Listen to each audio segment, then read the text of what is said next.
Hi hello welcome back my YouTube channel. ನೀವು ನೋಡ್ತಿದ್ದೀರಾ JK Kannada ಕೀರ್ತಿ ಕುಮಾರ್ ಜೈ. ಇವತ್ತು ಏನು ವಿಡಿಯೋ ಅಂತಂದರೆ ಬೇಸಿಗೆ ಟೈಮಲ್ಲಿ ಯಾವ ರೀತಿ ನೀರಿನ ನಿರ್ವಹಣೆ ನಾವು ಮಾಡಬೇಕು ಅಂತ ಈ ವಿಡಿಯೋದಲ್ಲಿ ತಿಳಿಸ್ಕೊಡ್ತೀನಿ ಸ್ನೇಹಿತರೆ. ಬೇಸಿಗೆ ಈಗ ಬರಗಾಲ ಆಗಿರೋದ್ರಿಂದ ಇನ್ನೂ 2 ತಿಂಗಳುಗಳ ಕಾಲ ಮಳೆ ಬೀಳೋದು ಕಡಿಮೆ. ಅಂದರೆ ಮಳೆ ಬಿದ್ದಾಗಲೇ ಮಳೆಗಾಲ ಅಂತ ಅನ್ಸ್ಕೊಳ್ಳೋದು. ನಾವು ಬೇಸಿಗೆ ಟೈಮಲ್ಲಿ ಯಾವ ರೀತಿ ನೀರನ್ನ ಮೇಂಟೈನ್ ಮಾಡಬೇಕು ಅನ್ನೋದನ್ನ ಈ ವಿಡಿಯೋದಲ್ಲಿ ತಿಳಿಸ್ಕೊಡ್ತೀನಿ. ಏಕೆಂದರೆ ಕೆಲವೊಂದು ಜಿಲ್ಲೆಗಳಲ್ಲಿ ಸಂಪೂರ್ಣವಾಗಿ ಬೋರ್ವೆಲಲ್ಲಿ ನೀರು ನಿಂತೋಗಿ ಪಾಪ ಅವರು ಟ್ಯಾಂಕರಿಂದ ತಾನು ಬೆಳೆದಿರೋಂಥ ಅಡಿಕೆ ತೋಟಗಳಿಗೆ ನೀರನ್ನ ಕೊಡ್ತಾ ಯಾವ ರೀತಿ ಮೇಂಟೈನ್ ಮಾಡಬೇಕು ಅನ್ನೋದನ್ನ ಈ ವಿಡಿಯೋದಲ್ಲಿ ತಿಳಿಸ್ಕೊಡ್ತೀನಿ ಸ್ನೇಹಿತರೆ. ನೀವು ನೋಡ್ತಾ ಇದ್ದೀರಾ ಇಲ್ಲಿ ನಾವು ಯಾವ ರೀತಿ ನೀರನ್ನ ಅಳವಡಿಸ್ಕೊಂಡಿದ್ದೀವಿ ಅಂತ. ಡ್ರಿಪ್ ಇರಿಗೇಷನಿಂದ ಅಳವಡಿಸ್ಕೊಂಡಿದ್ದೀವಿ ನಾವು. ಡ್ರಿಪ್ಪಿನ ಮೂಲಕನೇ ನೀರು ಕೊಡೋವಂಥದ್ದು. ಏನಕ್ಕೆ ಡ್ರಿಪ್ಪಿನ ಮುಖಾಂತರ ನೀರು ಕೊಡಬೇಕು ಅಂತಂದರೆ ಈ ವರ್ಷ 2024 ತುಂಬಾ ಬರಗಾಲ ಕಂಡುಬಂದಿದೆ. ಆದ್ದರಿಂದ ದಯವಿಟ್ಟು ರೈತರುಗಳು ನೀರಿನ ಬಗ್ಗೆ ಅತಿ ಹೆಚ್ಚು ಕಾಳಜಿನ ವಹಿಸ್ಬೇಕು ಅಂತ ನಾನು ಈ ವಿಡಿಯೋದಲ್ಲಿ ಕೇಳ್ಕೊತೀನಿ. ಯಾಕೆಂತಂದರೆ ಅಡಿಕೆ ತೋಟಗಳಿಗೆ ಗೊಬ್ಬರ ಇಲ್ಲದಿದ್ರೂ ನಡೀತದೆ, ನೀರು ಇರಲೇಬೇಕು. ನೀರಿಲ್ಲ ಅಂತಂದರೆ ವಾರಕ್ಕೆ 2 ಸಲ ನೀರು ಕೊಡಬೇಕಾಗುತ್ತೆ. ಒಂದು ಸಲನಾದ್ರು ಕೊಡ್ದೇ ಇದ್ದರೆ ಅಡಿಕೆ ತೋಟ ಬಾಡೋಗಿ ಎಲ್ಲ ಬಿಸಿಲಿಗೆ ಸತ್ತೋಗೋಂಥ ಚಾನ್ಸಸ್ ಇರ್ತವೆ. ಈಗ ಕೆಲವೊಬ್ರು ರೈತರುಗಳು ನೀರು ಹೇಗೈತೆ ಅಂತ ನೋಡ್ಕೊಳ್ದೇ ಕೆಲವರು ಒಳಗಲ್ಗಳಿಗೆ ಖಾಲಿ ಜಾಗಗಳಿಗೆ ಅಡಿಕೆ ಗಿಡ ನಾಟಿ ಮಾಡ್ತಾರೆ. ದಯವಿಟ್ಟು ಆ ರೀತಿ ಮಾಡೋಕ್ಕೆ ಹೋಗ್ಬೇಡಿ. ನಾವು ಅಡಿಕೆ ತೋಟ ಮಾಡಬೇಕು ಅಂತಂದರೆ ನೀರು ಎಷ್ಟು ಮುಖ್ಯ ಅಂತ ನಾವು ತಿಳ್ಕೊಬೇಕಾಯ್ತದೆ ಸ್ನೇಹಿತರೆ. ದಯವಿಟ್ಟು ನೀರಿರೋಂಥವ್ರು ದಯವಿಟ್ಟು ಡ್ರಿಪ್ ಇರಿಗೇಷನ್ ಮಾಡ್ಕೊಳ್ಳಿ. ಈ ಟೈಮಲ್ಲಿ ದಯವಿಟ್ಟು ಯಾವುದೇ ಕಾರಣಕ್ಕೂ ನೀರನ್ನ ಹಾಯ್ಸೋಕ್ಕೆ ಹೋಗ್ಬೇಡಿ. ಯಾಕೆಂತಂದರೆ ಯಾವಾಗ ನಿಂತೋಯ್ತದೆ ಬೋರ್ವೆಲಲ್ಲಿ ನೀರು ಕಡಿಮೆ ಆಯ್ತದೆ ಅಂತ ಹೇಳೋದಕ್ಕೆ ಬರಲ್ಲ. ಅದರಿಂದ ನಾವು ಈಗಂತಲ್ಲ, ನಾವು ತುಂಬ ವರ್ಷನೇ ಆಯಿತು ನಮ್ಮ ಬೋರ್ವೆಲಲ್ಲಿ ತುಂಬ ಚೆನ್ನಾಗಿದೆ ನೀರು. ಆದ್ರೂ ನಾವು ಡ್ರಿಪ್ ಇರಿಗೇಷನಿಂದನೇ ನೀರನ್ನ ಬಿಡ್ತೀವಿ. ದಯವಿಟ್ಟು ಈಗ ಸ್ಪ್ರಿಂಕ್ಲರ್ಗೆ ಹೋದರೆ ಕೆಲವು ನೀರು ನಮಗೆ ಸ್ಪ್ರಿಂಕ್ಲರ್ಗೆ ಆಗೋಷ್ಟು ನೀರಿದೆ. ಆದರೂ ನಾವು ಏನಕ್ಕೆ ಈ ರೀತಿ ಡ್ರಿಪ್ ಇರಿಗೇಷನ್ ಮಾಡಿದ್ದೀವಿ ಅಂತಂದರೆ ನೀರು ಯಾವಾಗ ನಿಂತೋಗುತ್ತೆ ಅಂತ ಹೇಳೋದಕ್ಕಾಗೋದಿಲ್ಲ. ಯಾಕೆಂತಂದರೆ ನೀರು ಯಾವಾಗ ಕೈ ಕೊಡುತ್ತೆ. ಈ ಮಳೆ ಉಯ್ದೇ ಇರೋದ್ರಿಂದ ಹೋದ ಬಾರಿ ಮಳೆನೇ ಆಗಿಲ್ಲ. ಆದ್ದರಿಂದ ನಾನು ಏನಪ್ಪ ಹೇಳ್ತೀನಿ ಅಂತಂದರೆ ದಯವಿಟ್ಟು ನೀರು ಇರೋಂಥವ್ರು ದಯವಿಟ್ಟು ಡ್ರಿಪ್ ಮುಖಾಂತರನೇ ನೀರು ಕೊಡಿ. ನೀರು ಇಲ್ಲದೇ ಇರೋರು ಹೇಗೋ ಕಷ್ಟಪಟ್ಟು ಹಾಕ್ಬಿಟ್ಟಿದ್ದಾರೆ. ಕೆಲವರು ನೀರು ಇಲ್ಲದೇ ಇದ್ರೂ ಅಡಿಕೆ ತೋಟ ಮಾಡಿಬಿಟ್ಟಿದ್ದಾರೆ. ಸುಮಾರು ಲಕ್ಷಾಂತರ ರೂಪಾಯಿ ಖರ್ಚು ಮಾಡಿ ನೀರು ಒಡಿಸೋಕ್ಕೆ ರೆಡಿ ಇದ್ರೂ ಹೊರಗಡೆಯಿಂದ ನೀರು ಸಿಗ್ತಾನೇ ಇಲ್ಲ.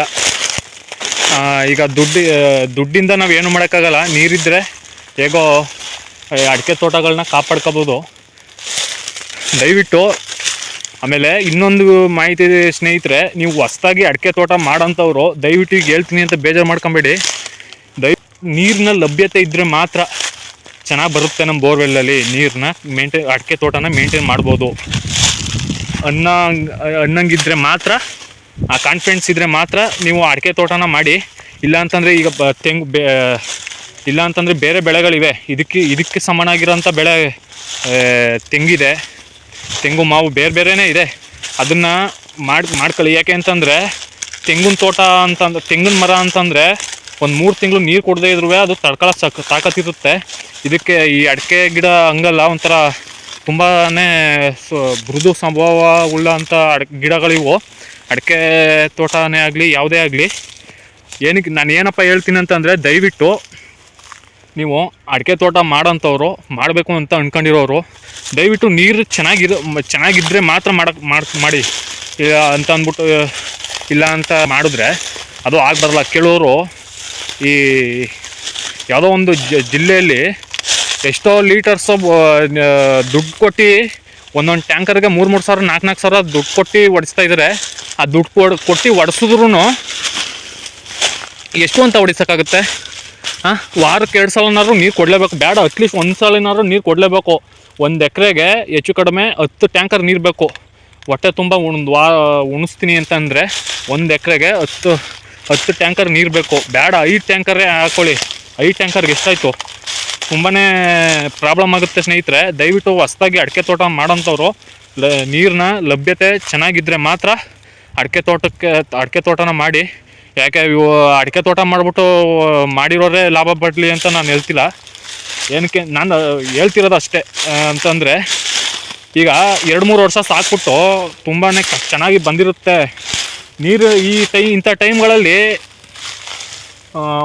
ಒಣಗೋಗ್ಬಿಟ್ಟಾಗ ಗಿಡಗಳು ಎಷ್ಟು ಬೇಜಾರಾಗುತ್ತೆ ಗೊತ್ತಾ? ನೀವು ನಂಬ್ತಿರೋ ಬಿಡ್ತೀರಿ. ನಾನು ತುಂಬ ವೀಡಿಯೋಗಳು ನೋಡಿದ್ದೀನಿ.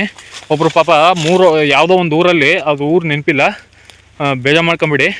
ಯಾವುದೋ ಒಂದು ಊರಲ್ಲಿ ಹೆಚ್ಚು ಕಮ್ಮಿ 2 ವರ್ಷ ಅಡಿಕೆ ಗಿಡ 2 ವರ್ಷ ನಾಟಿ ಹಾಕಿ 1.5-2 ವರ್ಷ ಆಗಿರ್ಬೇಕೇನೋ.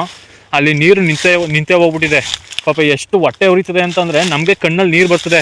ನಮಗೆ ಇಷ್ಟೊಂದು ಕಣ್ಣಲ್ಲಿ ನೀರು ಬರಬೇಕಾದ್ರೆ ಹಾಕಿ ಬಂಡವಾಳ ಹಾಕಿರೋಂಥವ್ರು ಅವ್ರಿಗೆ ಎಷ್ಟು ಬೇಜಾರಾಗಿರ್ಬೇಡ. ಜೀವನನೇ ಸಾಕು ಅಂತ ಅನ್ಸ್ಬಿಡ್ತೆ. ಯಾಕೆ ಅಂತಂದರೆ ಏನು 5,000-10,000ದಲ್ಲಿ ಬೆಳೆಯೋಂಥದ್ದಲ್ಲ ಇದು ಅಡಿಕೆ ತೋಟ. ಯಾಕೆ ಅಂತಂದರೆ ನಾವು ತುಂಬಾ ನೀಟಾಗಿ ಮಕ್ಳ ಥರ ಸಾಕಿರ್ತೀವಿ.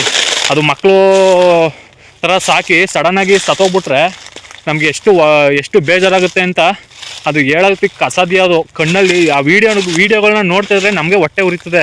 ಅಷ್ಟೊಂದು ಬೇಜಾರಾಗುತ್ತೆ ಸ್ನೇಹಿತರೆ. ದಯವಿಟ್ಟು ಡ್ರಿಪ್ ಮುಖಾಂತರ ನೀರು ಕೊಡಿ. ನೀರು ಇರೋಂಥವ್ರು ಅಷ್ಟೇ, ಇಲ್ಲದೇ ಇರೋಂಥವ್ರು ಅಷ್ಟೇ. ದಯವಿಟ್ಟು ಡ್ರಿಪ್ ಮುಖಾಂತರ ನೀರು ಕೊಟ್ಟರೆ ಅದು ಎಷ್ಟು ಬೇಕು ಅಷ್ಟೇ ತಗೋತದೆ. ಈಗ ಕೆಲವರೊಬ್ಬರು ರೈತರುಗಳು ನೀರು ಆಯಿಸ್ತಾರೆ ಪೈಪಲ್ಲಿ. ಆ ಥರ ಮಾಡ್ಕೊಳಕ್ಕೆ ಹೋಗ್ಬೇಡಿ. ಆಯಿಸ್ಬೇಕು ಅಂತಂದರೆ ಒಂದು ಸಾಲು ಬಿಟ್ಟು ಒಂದು ಸಾಲನ್ನ ಆಯಿಸಿ. ಯಾಕೆ ಅಂತಂದರೆ, ಈಗ ಈ ಸಾಲು ಆಯಿಸಿರ್ತೀರಲ್ವಾ, ಈ ಸಾಲು ಬಿಡಿ, ಆ ಪಕ್ಕದ ಸಾಲು ಆಯಿಸಿ. ಏನಕ್ಕೆ ಅಂದರೆ ನೀರು ಆ ಕಡೆ ಈ ಕಡೆ ಬೇರೆ ಇರ್ತದಲ್ಲ, ಹೆಂಗೋ ಮೇಂಟೈನ್ ಆಗೋಯ್ತದೆ. ನೀವು ಎಲ್ಲ ಸಾಲನ್ನು ಆಯಿಸ್ತೀನಿ ಅಂತಂದರೆ ತುಂಬಾ ನೀರನ್ನ ಜಾಸ್ತಿ ಬೇಕಾಯ್ತದೆ. ಆಮೇಲೆ ತುಂಬಾ ಲೇಟ್ ಆಗೋಯ್ತದೆ. ಈಗ ಇದು 1 ಎಕರೆ ಅಂತಂದರೆ ಅರ್ಧ ಭಾಗ ಆಯಿಸ್ಕೊಬರೋಷ್ಟರಲ್ಲಿ ಇನ್ನರ್ಧ ಭಾಗ ಮತ್ತೆ ಆಯಿಸ್ಬೇಕಾಗುತ್ತೆ. ಆಯಿಸ್ಬೇಕಾಗಿರುತ್ತೆ. ಅದಕ್ಕೆ ನೀರನ್ನ ಆಯಿಸೋಂಥವ್ರು ಒಂದು ಸಾಲು ಬಿಟ್ಟು ಒಂದು ಸಾಲು ಆಯಿಸೋದ್ರಿಂದ ನೀರನ್ನ ಈ ಬೇಸಿಗೆನಲ್ಲಿ ಇನ್ನೆರಡು 3 ತಿಂಗಳು ಹೆಂಗೋ ಇನ್ನು 2 ತಿಂಗಳಾದ್ರು ಕಷ್ಟಪಟ್ಬಿಟ್ರೆ ಹೆಂಗೋ ಉಳಿಸ್ಕೊಬಿಟ್ರೆ ತೋಟನ. ಆಮೇಲೆ ಮುಂದೆ ಮಳೆಗಾಲ ಎತ್ತಿಸ್ಕೊಳುತ್ತೆ. ಹೆಂಗೋ ಆಗ ಗಿಡಗಳು ಬದುಕತ್ತವೆ. ನಾನೇನಪ್ಪ ಹೇಳ್ತೀನಿ ಅಂತಂದರೆ, ದಯವಿಟ್ಟು ನೀರನ್ನ ವೇಸ್ಟ್ ಮಾಡೋಕ್ಕೆ ಹೋಗಬೇಡಿ ಸ್ನೇಹಿತರೆ. ಯಾವುದೇ ಆಗಲಿ ನೀರು ಗಂಗಮ್ಮ ತಾಯಿ ಎಲ್ಲರಿಗೂ ಒಳಿಯಲ್ಲ. ಗಂಗಮ್ಮ ತಾಯಿ ಒಳಿಬೇಕು ಅಂತಂದರೆ ಎಷ್ಟು ಜನ್ಮದ ಪುಣ್ಯ ಮಾಡಿರ್ಬೇಕು ಅಂತ ಹೇಳ್ತಾ ಈ ವಿಡಿಯೋದಲ್ಲಿ ನಾನು ತಿಳಿಸ್ತಾ ಇದ್ದೀನಿ. ನನ್ನ ಮಾತಲ್ಲಿ ಏನಾದರೂ ನಿಮಗೆ ಆಗಿದ್ದರೆ ದಯವಿಟ್ಟು ಕ್ಷಮಿಸಿ. ಯಾಕೆ ಅಂತಂದರೆ ನಾವು ಒಬ್ಬರು ನಮಗೂ ತುಂಬಾ ಬೇಜಾರಾಗುತ್ತೆ ಸ್ನೇಹಿತರೆ. ಯಾಕೆ ಅಂತಂದರೆ ಕಷ್ಟಪಟ್ಟು ಒಂದು 2-3 ವರ್ಷದಿಂದ 3-4 ವರ್ಷದಿಂದ ಸಾಕ್ಬಿಟ್ಟು ಈ ಸಡನ್ನಾಗಿ ಬಿಸಿಲಿಗೆ ಒಣಗ್ತಾ ಇದೆ. ನೀವು ನೋಡ್ತಾ ಇದ್ದೀರ ಈ ವಿಡಿಯೋದಲ್ಲಿ. ನಾವು ನಿಜವಾಗ್ಲೂ 3 ದಿವ್ಸಕ್ಕೊಂದ್ಸಲ ನೀರು ಕೊಟ್ಟರು ಎಷ್ಟು ಕೆಂಚಿದೆ ನೋಡಿ, ನೀವು ನೋಡ್ತಿರ್ಬೋದು. ತುಂಬಾ ಕೆಂಚಿದೆ. ಅಂಥದ್ರಲ್ಲಿ ನೀರು ಕೊಟ್ಟರು ಇಷ್ಟೊಂದು ಕೆಂಚಿದೆ ಅಂತಂದರೆ, ನೀರು ಕೊಡ್ದೇ ಗಿಡಗಳು ಯಾವ ರೀತಿ ಇರುತ್ತೆ ಲೆಕ್ಕಕಳಿ. ಯಾಕೆ ಅಂತಂದರೆ ತೆಂಗಾದರೆ 1-2 ತಿಂಗಳು ನೀವು ಕೊಡೋದೇ ಬೇಡಿ.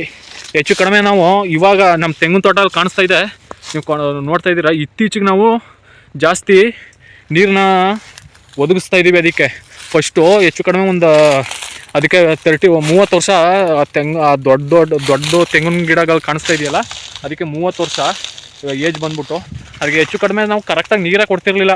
ಏನು ಅಂತಂದರೆ ಮಳೆ ಆಶ್ರಯಿತವಾಗಿ ಬರ್ತಾಯಿತ್ತು. ಇವಾಗ ಇತ್ತೀಚೆಗೆ ನಾವು ಅಡಿಕೆ ತೋಟ ಮಾಡಿದ್ಮೇಲೆ ಡ್ರಿಪ್ ಮಾಡಿಬಿಟ್ಟು ನಮ್ಮದು ಎಲ್ಲ ನೀವು ಯಾವುದೇ ಥರದ್ದು ನೋಡ್ಬೋದು. ಇಲ್ಲೂ ನೋಡಿ, ನಾವು ಎಲ್ಲ ಕಡೆನೂ ಡ್ರಿಪ್ನೇ ಅಳವಡಿಸ್ಕೊಂಡಿದ್ದೀವಿ. ಯಾಕೆಂತಂದ್ರೆ ನಮ್ಮದು ನಿಜವಾಗ್ಲೂ ನೀವು ನಂಬಲ್ಲ ಸ್ನೇಹಿತರೆ, ನಮಗೆ 2-2.5 ಇಂಚು ಈಗೂ ಇದೆ ನೀರು. ಹೊಟ್ಟೆ ತುಂಬ ನಾವು ನಾವು ಪೈಪ್ ತಗೊಂಡು, ನಮ್ಮ ಹತ್ರ ಪೈಪ್ ಇಲ್ವ, ನಮ್ಮ ಹತ್ರನೂ ಪೈಪ್ ಇದೆ, ನಾವು ಹಾಕೊಂಡು ಸುಮ್ಮನೆ ಹರಿಸ್ಬೋದು. ನಮಗೆ ಏನಕ್ಕೆ ಅಂತಂದ್ರೆ ಮುಂದೆ ನಮಗೆ ಫಾಲ್ಟ್ ಆಗೋದು ಬೇಡ ಅಂತ ಈ ಥರ ಡ್ರಿಪ್ಪಲ್ಲಿ ಬಿಡ್ತಾಯಿದ್ದೀವಿ ನಾವು. ಯಾಕೆ ಅಂತಂದರೆ ನಮ್ಮ ಕಷ್ಟ ಯಾರಿಗೂ ಇದು ಮಾಡಬಾರ್ದು. ಯಾಕೆ ಅಂತಂದರೆ ನಾವು ಅನುಭವಿಸಿದ್ದೀವಿ ಸ್ನೇಹಿತರೆ. ನೀರಿಲ್ಲದೆ ಒಂದ್ಸಲ ಬಾಳೆ ಬೆಳೆದ್ಬಿಟ್ಟು ಬೋರ್ ಒಳಗಡೆ ಕಳ್ಳು ಹಾಕ್ಬಿಟ್ಟು ಅಯ್ಯೋ ಏನೇನೋ ತುಂಬಾ ಆಗಿದೆ. ಆ ರೀತಿ ಮಾಡೋದು ಬೇಡ ಅಂತ ನಾನು ಈ ವಿಡಿಯೋದಲ್ಲಿ ತಿಳಿಸ್ಕೊಡ್ತಾ ಇದ್ದೀನಿ. ಯಾಕೆ ಅಂತಂದರೆ ಬೇರೆಯವ್ರ ಥರ ನಮಗೆ ಈ ವೇವ್ಸ್ಗೋಸ್ಕರ ವೀಡಿಯೋದ ಮಾಡೋದಾಗಲಿ, ಲೈಕ್ಸ್ಗೋಸ್ಕರ ಸಬ್ಸ್ಕ್ರೈಬರ್ಸ್ ಬರ್ತಾರೆ ಅನ್ನೋ ಉದ್ದೇಶಕ್ಕೆ ನಾವು ವೀಡಿಯೋ ಮಾಡಲ್ಲ. ನಾವು ಈ ಯೂಟ್ಯೂಬಲ್ಲಿ ಏನಪ್ಪ ಅಂತಂದರೆ ನಮಗೇನೋ ಒಂಥರ ಖುಷಿ, ನಮ್ಗೆ ಗೊತ್ತಿರೋದನ್ನ ನಾವು ಹಂಚ್ಕೊಂಡ್ರೆ ಏನೋ ಒಂಥರ ನೆಮ್ಮದಿ ಇರುತ್ತೆ ನಮಗೆ. ನೋಡಿ ತುಂಬಾ ಒಣಗೆ ಹೋಗಿದೆ, ಸುಮಾರು ನೀರು ಬಿಟ್ಟರು ಇಷ್ಟೊಂದು ಕಾವು ಎಷ್ಟು ಚಳಿ ಅಂತ ಹೊಡಿತಾ ಇದೆ. ಇವಾಗ ಟೈಮ್ ಕರೆಕ್ಟಾಗಿ ಒಂದು 3:30-4 ಗಂಟೆ ಟೈಮು ಆಗಿರ್ಬೋದು. ಈ ವಿಡಿಯೋ ಗೊತ್ತಿಲ್ಲದೆ ಇರೋದ್ರಿಂದ ಮಾಡ್ತಾಯಿದ್ದೀನಿ. ನೋಡಿ, ಸೂರ್ಯ ಡೈರೆಕ್ಟು ಭೂಮಿಗೆ ಬೀಳೋದ್ರಿಂದ ಈ ರೀತಿ ಆಗುತ್ತೆ. ಆಮೇಲೆ ಅಡಿಕೆ ತೋಟ ಮಾಡೋಂಥವ್ರು ದಯವಿಟ್ಟು ದೊಡ್ಡ ಅಡಿಕೆ ತೋಟದಲ್ಲಿ ಸೆತ್ತೆ ಇದ್ದರೆ ದಯವಿಟ್ಟು ನೀವು ಉಳುಮೆನ ಮಾಡ್ಸೋಕ್ಕೆ ಹೋಗ್ಬೇಡಿ. ಈಗ ನೋಡಿ, ಈಗ ನಮ್ಮದು ಇದೆ, ನಾವು ಬಾಳೆ ಎಲ್ಲನೂ ಕ್ಲೀನ್ ಮಾಡಿದ್ದೀವಿ. ಕ್ಲೀನ್ ಮಾಡಿದ ಒಂದು 2 ತಿಂಗಳು ತುಂಬಾ ಫುಲ್ಲು ಕೆಂಚಾಗ್ಬಿಡ್ತು. ಈಗ ಒಂದು ಹಂತಕ್ಕೆ ಹೇಗೋ ಸುಮಾರಾಗಿ ಗ್ರೀನಿಶ್ ಕಾಣಿಸ್ತಾ ಇದೆ, ಆದರೂ ಕೆಂಚಿದೆ, ಆದರೂ ಸ್ವಲ್ಪ ಪರವಾಗಿಲ್ಲ. ಹೇಳ್ಕೊಬೇಕು ಅಂತಂದರೆ ಅವಾಗ್ಲಿಗೂ ಈಗ್ಲಿಗೂ ತುಂಬಾ ವ್ಯತ್ಯಾಸ, ಚೇಂಜಸ್ ಆಗಿದೆ. ದಯವಿಟ್ಟು ಜಾಸ್ತಿ ಸೆತ್ತೆನ ಬಿಡಿ. ಏನಕ್ಕೆ ಅಂತಂದರೆ ನೀವು ಅಲ್ಲಿ ನೋಡ್ತಿರ್ಬೋದು, ನಮ್ಮದು 8-9 ತಿಂಗಳು ಅಡಿಕೆ ಗಿಡದಲ್ಲಿ ಫುಲ್ಲು ಕ್ಯಾನ್ಸರ್ ತಾಳಿದೆ. ನಾವು ಆದ್ರೂ ತಲೆ ಕೆಡ್ಸ್ಕೊಂಡಿಲ್ಲ, ಎಲ್ಲ ಬಂದಂಗೆ ಬರಲಿ ಅಂತಂದ್ಬಿಟ್ಟು ಬಿಟ್ಟಿದ್ದೀವಿ. ಈಗ ವೀಡಿಯೋ ಮಾಡ್ತಿರೋ ತೋಟದಲ್ಲೂ ತುಂಬಾ ಸೆತ್ತೆ ಇದೆ, ಆದರೂ ನಾವು ಉಳುಮೆ ಮಾಡ್ಸೋಕ್ಕೆ ಹೋಗಿಲ್ಲ. ಇವಾಗ ಮಾಡಿಸ್ಬೇಕು, ಯಾಕಂದರೆ ಈ ಬಾಳೆ ಇದೆಯಲ್ಲ, ಈ ಬಾಳೆ ಎಲ್ಲನೂ ಹೋಗಿಸ್ಬೇಕು ಅಂತಂದ್ರೆ ಮಾಡಿಸ್ಲೇಬೇಕು. ಏನಕ್ಕೆ ಅಂತಂದರೆ ಇದನ್ನು ತೆಗೆಸ್ಬಿಟ್ಟು ಏನೋ ಒಳಗಡೆ ಏನಾದರೂ ಬೇರೆ ಬೆಳೆ ಹಾಕೋಣ ಅಂತ ಇದ್ದೀವಿ. ಆದ್ದರಿಂದ ಈ ಟೈಮಲ್ಲಿ ಯಾವುದೇ ಕಾರಣಕ್ಕೂ ಉಳುಮೆನೂ ಮಾಡಿಸ್ಬೇಡಿ. ನೀರನ್ನ ಯಾವಾಗಲೂ ಸ್ವಲ್ಪ ಪ್ರಮಾಣದಲ್ಲೇ ಬಳಸಿ ಅಂತ ಈ ವಿಡಿಯೋದಲ್ಲಿ ಹೇಳ್ತಾ ಇದ್ದೀನಿ ಸ್ನೇಹಿತರೆ. ಈ ವಿಡಿಯೋ ನಿಮಗೆ ಇಷ್ಟ ಆಗಿದೆ ಅಂತ ಭಾವಿಸ್ತಾ ಇದ್ದೀನಿ. ಇಷ್ಟ ಆಗಿದ್ದರೆ ಲೈಕ್ ಮಾಡಿ, ಶೇರ್ ಮಾಡಿ, ಕಮೆಂಟ್ ಮಾಡಿ. ಲಾಸ್ಟಲ್ಲಿ ನಮ್ಮ ವಿಡಿಯೋ ಇಷ್ಟ ಆಗಿದ್ರೆ ಸಬ್ಸ್ಕ್ರೈಬ್ ಆಗೋದನ್ನ ಮರಿಬೇಡಿ. Thank you for watching.